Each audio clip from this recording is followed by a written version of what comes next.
Jadi sebetulnya saya melakukan medical check up tahun lalu. Pada saat saya melakukan EKG, ketahuan bahwa terjadi aliran listrik baru. Jadi aliran listrik liar yang harusnya memacu jantung secara normal, ini tidak normal karena dia di luar yang seharusnya. Itu ternyata buat saya suka deg-degan malam-malam. Deg-degan tuh tidur jam 7 gitu. Makanya waktu itu saya suka kebangun, saya sesek kenapa ya gitu. Terus saya diperiksa ketemu dokter Andi Sebastian yang kebetulan memang ahli aritmia juga, dan memang udah ketahuan sekali bahwa saya menderita aritmia dengan tekad bulat melakukan ablasi jantung saya. Pada kasus ini yang kita temukan adanya suatu detak jantung prematur.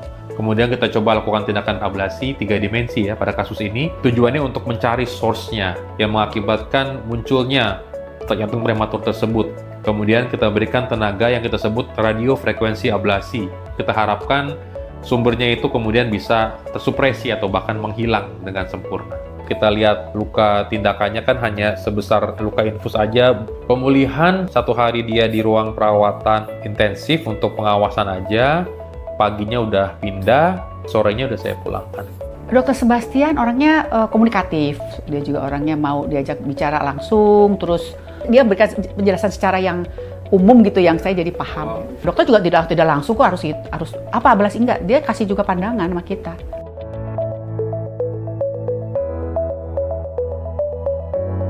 Saya Tri Iriastuti, umur 62 tahun, tinggal di Jakarta. Jadi sebetulnya saya melakukan medical check up tahun lalu. Terus pada saat saya melakukan EKG, ketahuan bahwa terjadi satu kelainan pada jantung saya, di mana katanya dokter pada saat itu terjadi aliran listrik baru. Jadi aliran listrik liar yang harusnya memacu jantung secara normal, ini tidak normal karena dia di luar yang seharusnya. Nah dari situ saya dirujuk untuk segera ke dokter jantung.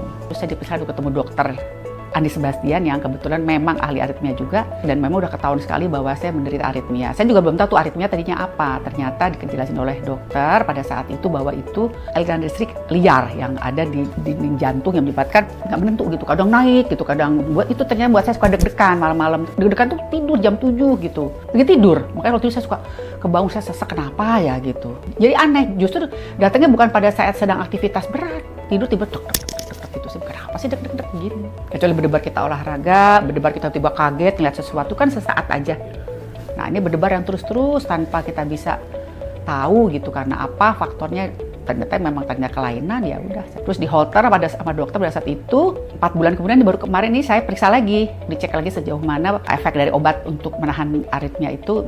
Ternyata yang tadinya 3% pada saat awal, pada saat 4 bulan kemudian 16%. Berarti kan cepat sekali peningkatnya. Saran dokter pada saat itu, kalau udah 16%, kata menurut referensi dokter aritmia di seluruh dunia, kata ya, catatan medis bahwa ini lebih bagus, lebih baik untuk kesehatan jantung kita adalah di ablasi. Ablasi itu adalah ditutup aliran listrik yang liar itu.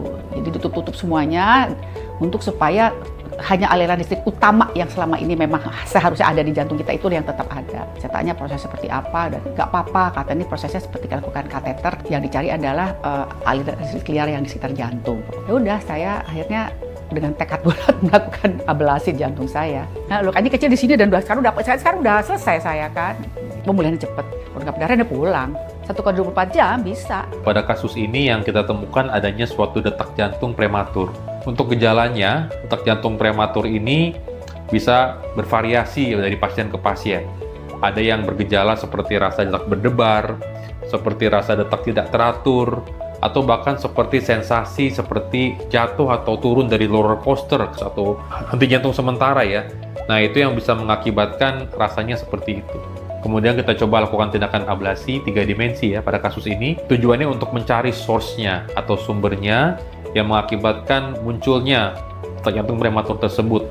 Kemudian kita berikan tenaga yang kita sebut radiofrekuensi ablasi.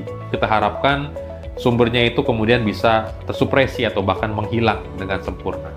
Pada akhirnya yang penting adalah safety daripada pasien juga terjaga, dan yang lebih utama lagi adalah kita berhasil untuk mencari dan menghilangkan sumbernya itu.